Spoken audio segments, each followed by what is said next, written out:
नमस्कार। 10 मार्च 2024 को होने वाली आरएसआईटी परीक्षा की तैयारी के लिए पार्ट 6 के इस वीडियो में आपका हार्दिक स्वागत है। प्रश्न नंबर 1, निम्न में से कौन सा सॉफ्टवेयर का प्रकार नहीं है? एमएस वर्ड, स्कैनर, विंडोज 10 या फिर इंटरनेट एक्सप्लोरर। तो बिल्कुल ही सरल प्रश्न है। सॉफ्टवेयर कौन नहीं है मतलब हार्डवेयर कौन है, यहाँ पे पूछा गया है। तो सही उत्तर है इसमें बी, स्कैनर। स्कैनर एक हार्डवेयर उपकरण होता है।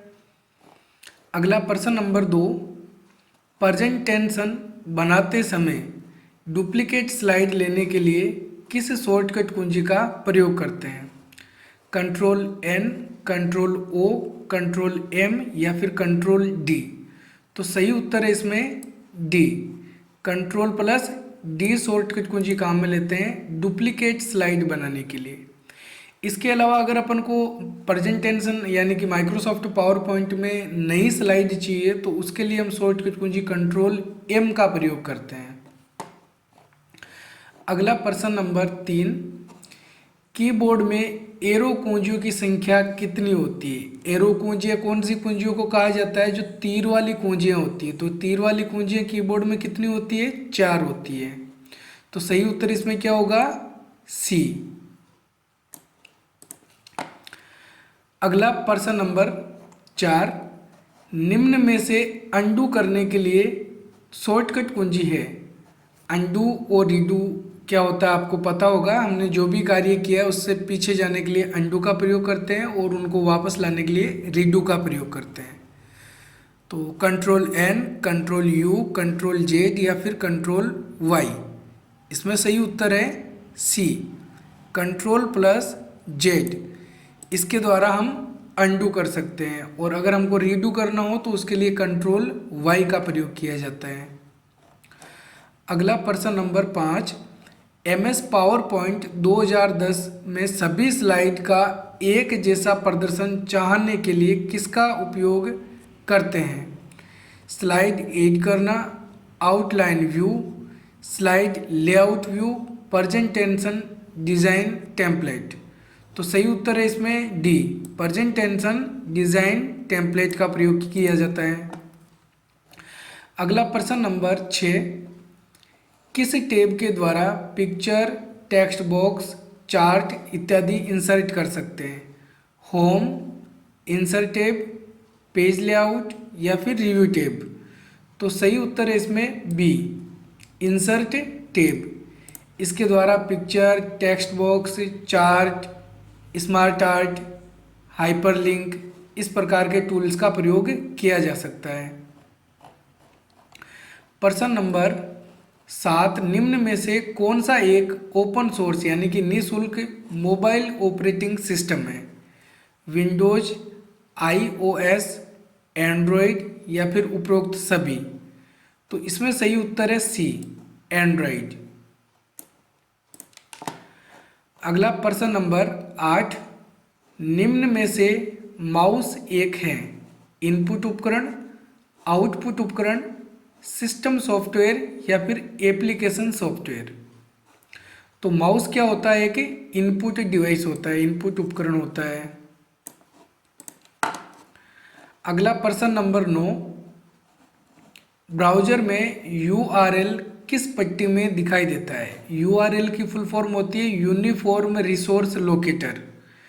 तो यूआरएल कौन सी पट्टी में होता है? Title bar, status bar, address bar या फिर टास्क बार। सही उत्तर है इसके अंदर सी, एड्रेस बार के अंदर। ये ध्यान में रखना है, जिस पट्टी के अंदर यूआरएल दिखाई देता है उस पट्टी को क्या कहा जाता है? एड्रेस बार कहा जाता है। www. इस प्रकार से जो लिखा हुआ होता है उसको यूआरएल बोलते हैं।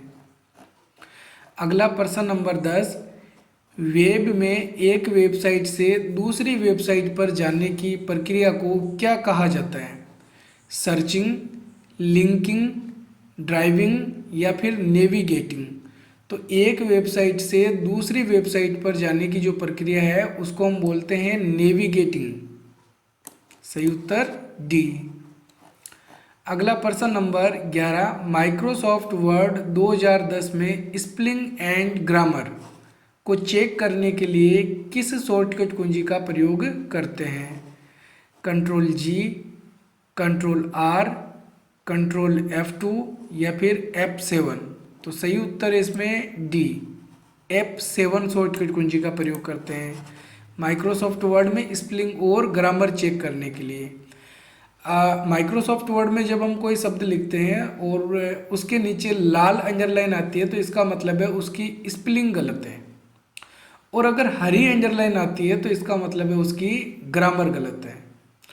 तो फिर सही क्या होगी ये चेक करने के लिए F7 शॉर्टकट कुंजी का हम प्रयोग कर सकते हैं।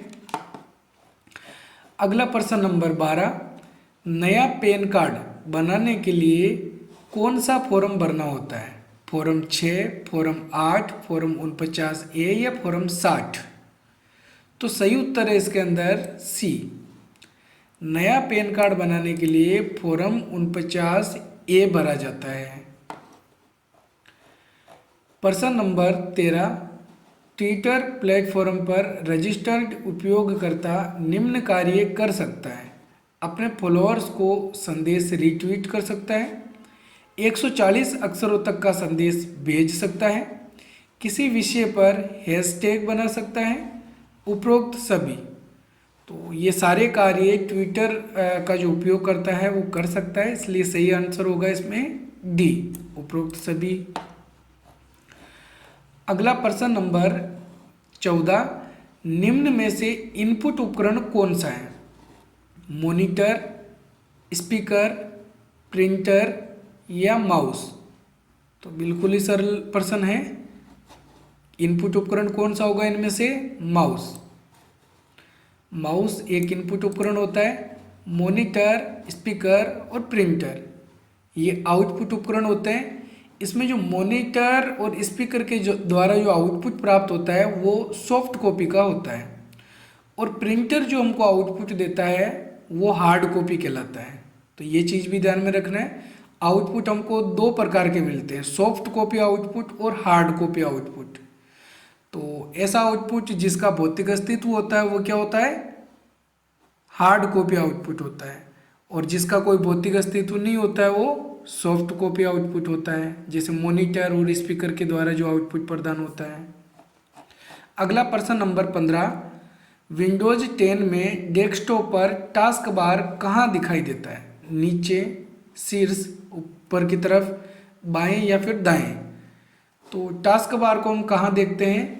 नीचे की तरफ देखते हैं, स्क्रीन में नीचे की तरफ टास्क बार होती है। अगला प्रश्न नंबर 16, MS वर्ड में बनने वाली फाइल को क्या कहा जाता है? डॉक्यूमेंट, वर्कबुक, प्रेजेंटेशन या फिर बिटमैप इमेज? तो जो फाइल माइक्रोसॉफ्ट वर्ड के अंदर बनाई जाती है उसको हम क्या बोलते हैं? डॉक्यूमेंट बोलते हैं। आपको ये भी ध्यान में रखना है कि डॉक्यूमेंट को हिंदी में दस्तावेज कहा जाता है। तो दस्तावेज या फिर डॉक्यूमेंट ये दोनों सेम ही होते हैं, डॉक्यूमेंट भी बोलते हैं और दस्तावेज भी बोलते हैं। अगला प्रश्न नंबर 17, वोटर कार्ड सर्विसेज के लिए किस पोर्टल का उपयोग किया जाता है? अगर वोटर कार्ड बनाना है, वोटर कार्ड की सर्विसेज के लाभ लेना है तो कौन सा पोर्टल काम में लेते हैं? IRCTC portal, NSDL portal, NVSP portal या फिर UIDAI पोर्टल? तो सही उत्तर इसमें क्या होगा? सी, NVSP पोर्टल। NVSP की फुल फॉर्म क्या होगी? National voters service portal. ठीक है, नेशनल वोटर सर्विस पोर्टल। अगला प्रश्न नंबर 18, MS आउटलुक 2010 की अकाउंट सेटिंग में आप निम्न को सेट कर सकते हैं: आने के लिए सर्वर POP3, जानने के लिए सर्वर SMTP, इंक्रिप्शन SSL या फिर उपरोक्त सभी। तो ये सारे कार्य माइक्रोसॉफ्ट आउटलुक में किए जा सकते हैं। माइक्रोसॉफ्ट आउटलुक का प्रयोग मुख्यतः ईमेल भेजने के लिए किया जाता है, तो ये चीज़ भी आपको ध्यान में रखनी है। और माइक्रोसॉफ्ट ऑफिस का ये एक भाग होता है माइक्रोसॉफ्ट आउटलुक। अगला प्रश्न नंबर 19, जीमेल में कंपोज पर क्लिक करके निम्नलिखित कार्य कर सकते हैं। प्राप्त ईमेल देख सकते हैं, एक नया ईमेल संदेश लिख सकते हैं, दुर्भावनापूर्ण ईमेल को देख सकते हैं, भेजे गए ईमेल को देख सकते हैं। तो जो कंपोज वाला ऑप्शन होता है वो काम में लेते हैं अगर हम किसी को नई ईमेल भेजना चाहते हैं। तो हमें किसी व्यक्ति को ईमेल भेजना है तो हम कंपोज बटन पे क्लिक करते हैं और फिर ईमेल टाइप करते हैं। तो इसमें सही उत्तर क्या रहेगा? बी, एक नया ईमेल संदेश लिख सकते हैं। अगला प्रश्न नंबर 20, माइक्रोसॉफ्ट वर्ड 2010 में हाइपरलिंक करने के लिए किस टैब को चुनना होता है? Home tab, insert tab, page layout tab या फिर मेलिंग्स टैब? तो हाइपरलिंक वाला जो ऑप्शन है, हाइपरलिंक वाला जो टूल होता है वो होता है इंसर्ट टैब के अंदर। इसमें सही आंसर बी, इंसर्ट टैब। इसके अलावा कई बार हाइपरलिंक करने की शॉर्टकट कुंजी भी पूछी जाती है। तो हाइपरलिंक करने की शॉर्टकट कुंजी होती है Ctrl+K, ये भी आपको ध्यान में रखना है। तो ये थे आज के हमारे 20 महत्वपूर्ण प्रश्न उत्तर। उम्मीद है आपको हमारा ये वीडियो पसंद आया होगा। वीडियो पसंद आए तो वीडियो को लाइक और चैनल को सब्सक्राइब जरूर करें। मिलेंगे एक और नए वीडियो के अंदर, तब तक के लिए जय हिंद, जय भारत।